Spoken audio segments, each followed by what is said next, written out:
Hello, everybody, and welcome to another episode of the podcast. I have with me a very special guest, Claire Ann Brown. How are you doing? I'm well, thank you, Guy. How are you? Yeah, it's lovely to have you on my podcast to talk a little bit about something that is off my area of interest and expertise, and that is interesting to me, but it wasn't in my overall interests or hobbies or intrigues. It's talking about small businesses because I think during this pandemic or pan-economic demic, um, businesses are dropping down like flies from the skies. They are swatted one by one, and there are businesses who that are essential in small communities that are no longer receiving those services and getting the goods to be able to sustain themselves, and they have to go to more remote places to get their essentials and their basic needs actually provided for, even talking about food or being satiated, like nourished. And this is particularly bothering to me because this is a um, this kind of phenomenon phenomenon has taken over the entire globe. Uh, it's never been this grave since the economic downfall of 2008. I think I'm not an economist or something like this, but I'm guessing it's yeah, it's pretty correct. So, can you introduce yourself and the topic? Thank you so much, Guy. Well, firstly, thank you so much for the opportunity of Yeah, being on the show with you. you're welcome. It's fantastic to be here. Um, Basically, I think so. I work as a small businesses marketing and business coach, and I think one thing that I want to pick up that you mentioned was the 2008 economic crash. And one thing that I want to highlight there is the biggest boom of entrepreneurship actually came out of that crash. A lot of people lost their jobs, and that's where people started their own businesses and they grew it from there. So I think if people actually look at what is happening in the world at the moment as an opportunity for possibly change, or how they can adapt, or how they can grow, and take this as an opportunity to make something for themselves.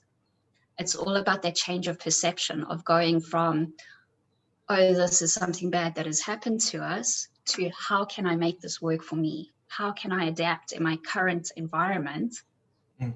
and create an opportunity for myself? Yeah. So you're an economic coach, shall we say, for small businesses. Is that a fair description? I wouldn't say an economic coach. It's more about I focus more on people's mindsets and reframing things and looking at how they can work and adapt in their current environment. I leave economics to the economists. Yeah, just for everybody's sanity and everybody's sake, I'll leave it Yes. to the economists. But I'm there The to help people. presenters are not economists, so Yeah, that's that's a caveat. Yeah. yeah, yeah, definitely. And so let's try as non-economic um, non-economic oriented people to at Mhm. least talk about small businesses, talking about growth and how a small business can grow and become even a monopoly in some senses. So let's open that discussion. Well, I think, like I said to you, that this has been a good opportunity for people to look at how they can adapt. And I will use a very unconventional example for this, where I've got a lot of friends that are dancers. So they have always been their own business. They're choreographers, they're teachers. And of course, when everybody went into lockdown, and this happened globally, it wasn't just in one specific place. When everybody went into lockdown, you couldn't go to a studio or a classroom to have a class. Mm. So they had to look at ways to adapt. And I know quite a few people that took their dance schools online and have actually flourished and thrived during the past 12 to 18 months, which has been a fantastic. That's hilarious. I mean, to be dancing through the Zoom, it's surreal for sure. Yeah. Yeah. And it's all about I suppose remaining adaptable in order to, I'm going to use the word survive, but in order to survive and make sure that you're going forward. Yeah, and survive and thrive. thrive. Yeah. Survive and thrive. Yeah. So people seem to be shifting more from their current careers and trying to adapt and adapt and move into different fields of work or professions, it seems like. So can you attest to that point on ground level, shall we say? Yeah, well, I think I can use myself as an example. As I mentioned to you earlier on, I've got quite a variety or an eclectic background in the corporate world, where I've always moved from a different industry to maybe a different type of role within a company. I've worked in retail, I've worked in marketing, sales, events, I've worked in HR, and now I've recently started, well, last year, it seems like so far, but so close. I started a coaching business in it's a different dimension. It's not last year. It's not moving through time. It's moving through space. Yeah. Yeah, but I think it's I think if you look at any job that is out there, there are particular transferable skills that you can take into another role. You don't have to necessarily stay in the same industry or the same type of role, because there'll always be something that you can take and tweak and adapt to the next role. So it's always good to have that mindset that if you need to, you can change it. I always believe that you start with where you are now, and you have the end in mind. So that is your why, and that is your what is your end in the mind. The how you get there is what remains flexible, because the how you get there may change from day to day. Yeah, and I think having that yeah, I'm sorry to cut you off. I just wanted to say that the why is one of the greatest questions in the universe, because saying why something exists it's the most difficult questions you can pose, let's say, because if you say why do we need a Starbucks and a McDonald's and I don't know, a Subway in every corner of the universe, I have no idea why. we have we have so many branches of the same franchises. I don't know why. I can't answer that, but clearly the creators and the founders of those companies do know why, and it's an important question to ask at the end of the day. Well, yeah, and I think, like, perfect example is Starbucks on every corner, or a McDonald's on every corner, or a Subway on every corner. It's convenience for the end user. So if you can walk 5 minutes to go and get a coffee instead of walking 15 minutes to go and get a coffee, you'd rather do that. Yeah. And I suppose with yeah, you know, and so I suppose with the amounts of competition out there and just making sure that they are within the vicinity of their competitors and making sure that they are the most convenient for their end user, that could be their why as to why they're doing it. Exposure, presence to the market. There could be so many different reasons as to why a company has chosen a specific strategy.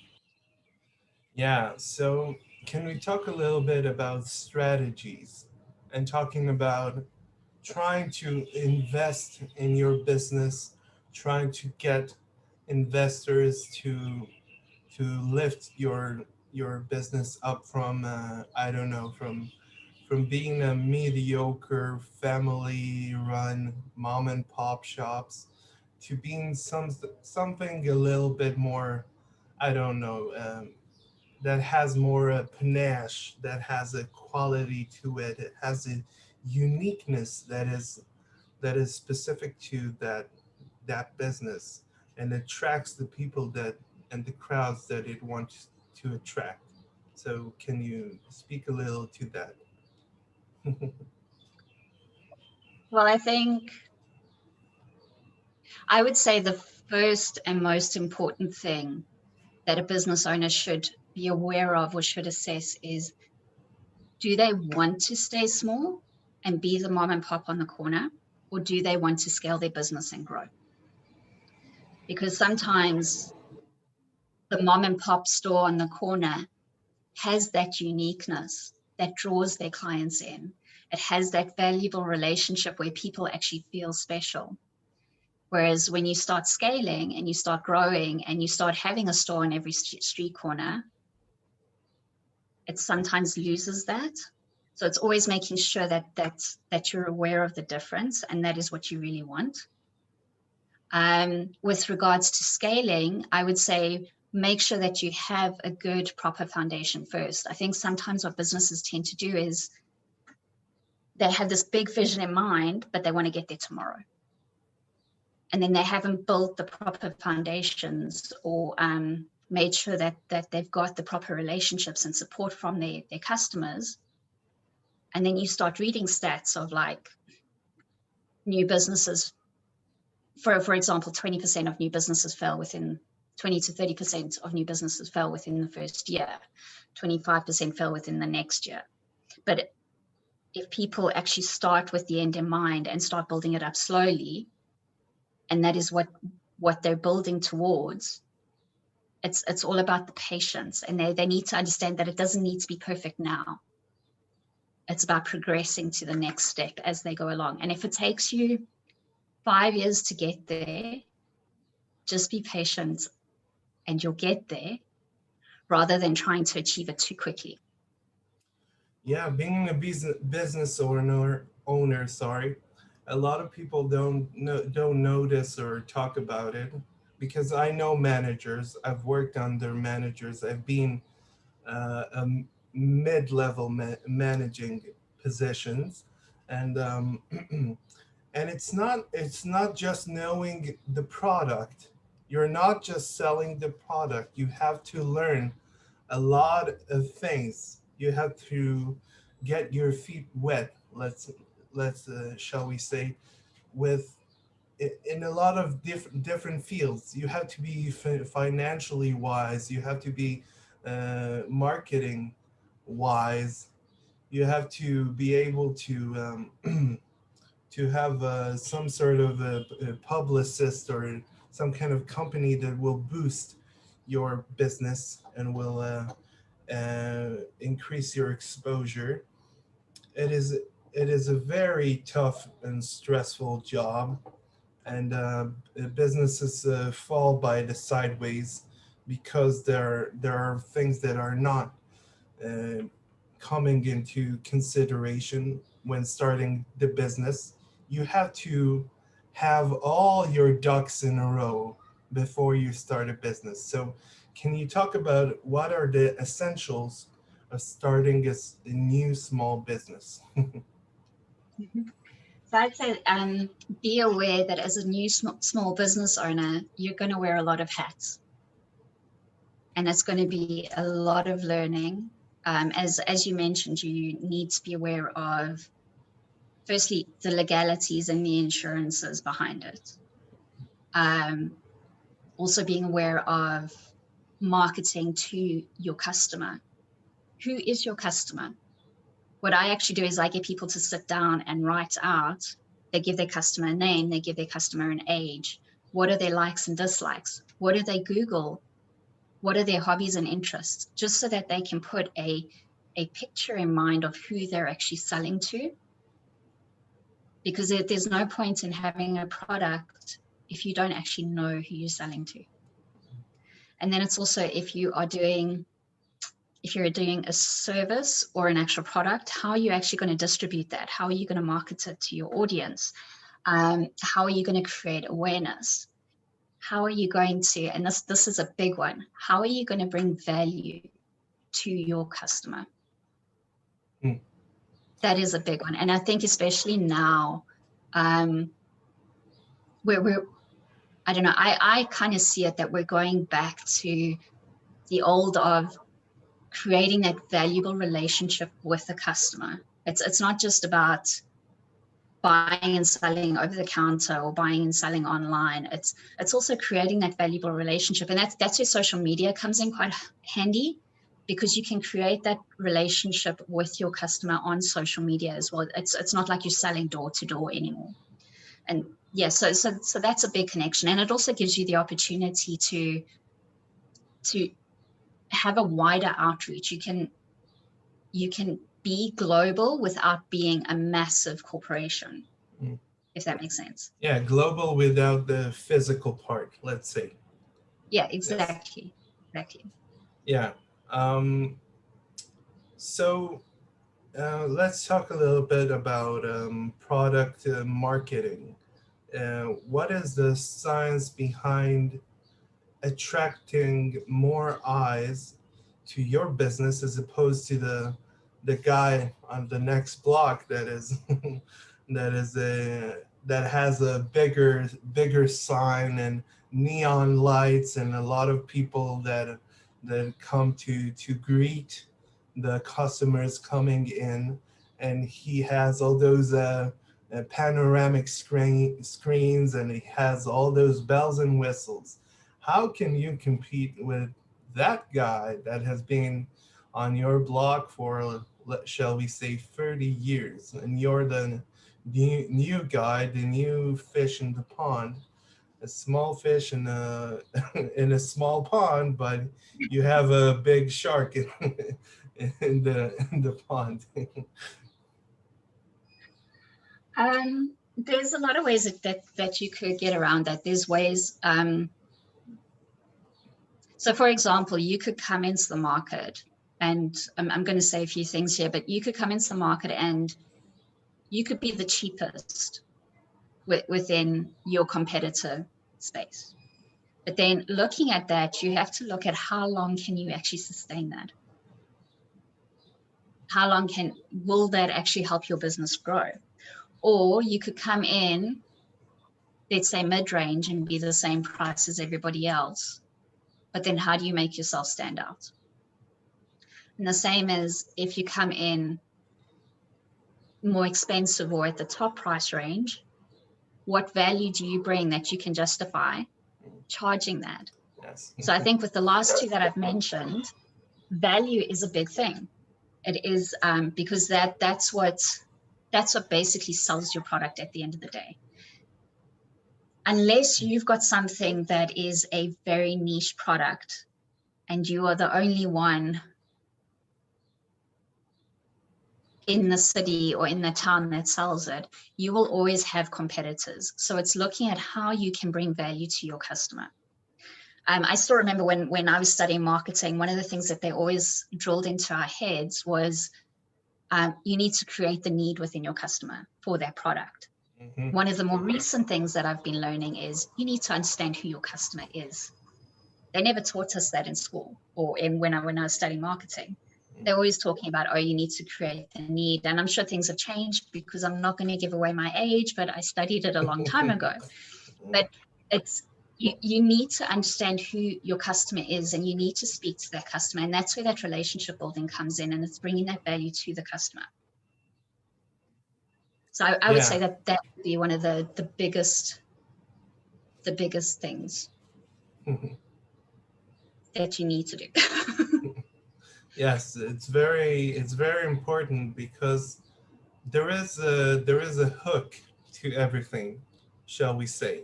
Because a product that is good, it's just good. You have the simple golden arches at the McDonald's, and it works. You don't have to have clowns and hamburglers and stuff like this.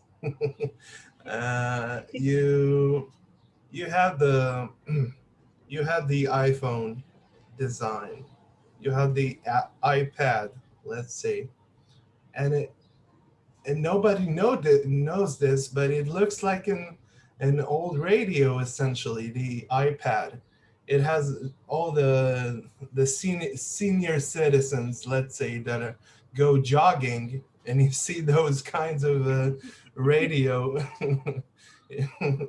radio designs. The iPad is a stolen design, shall we say, of a kind of a radio, kind of old school radio, even from the Second World War. So it is not a lot of people know this. The let's say the Prius. The Prius has some kind of the car has some kind of distinct design. It has a boxy, messy design, but and the Tesla failed in many ways, but the Prius lingered on and survived and thrived, because it has that, I don't know, it has that status of I am a tree hugger. I am an environmentalist. I care about the environment. I am a good person in heart, because I. So, how would one come up with a logo or a catchphrase or a design that is that great? The McDonald's, the Windows, Microsoft design. How would one come up with such a thing? So there's obviously a lot of psychology that goes into that, with specifically with, like, I mean, the colors that you choose. So for instance, blue would be more about trust. Yellow is also one that goes with trust. They generally tell you to stay away from certain colors with regards to branding and logo. But I think that is also, when you're looking at your brand image, it's also good to look at the values of your business, and do they align with you? So are you portraying your business values through your brand? Is it portrayed through the slogan that you use? Ensuring that your values are picked up by the target audience, and that they align with who you are as well, because those values are what will build your brand online through social media as well. So your social media will be associated to that. I suppose, yes, I agree. A lot of people will be like, oh, so if you look at the Nike swish, you immediately think Nike swish. If you look at the golden arches, you'll immediately think McDonald's. But it's also what feelings or what emotions do those brands actually bring up within a person. So it's making sure that whatever your brand or your logo or your slogan is portraying to the market, is that something that you're aligned with as a business owner as well, particularly if you're a small business owner, because you need to remember that you're wearing the many hats in there. You're working on and in your business every single day. So you want it to be something that you're excited to wake up in the morning. to go in and work on that specific business.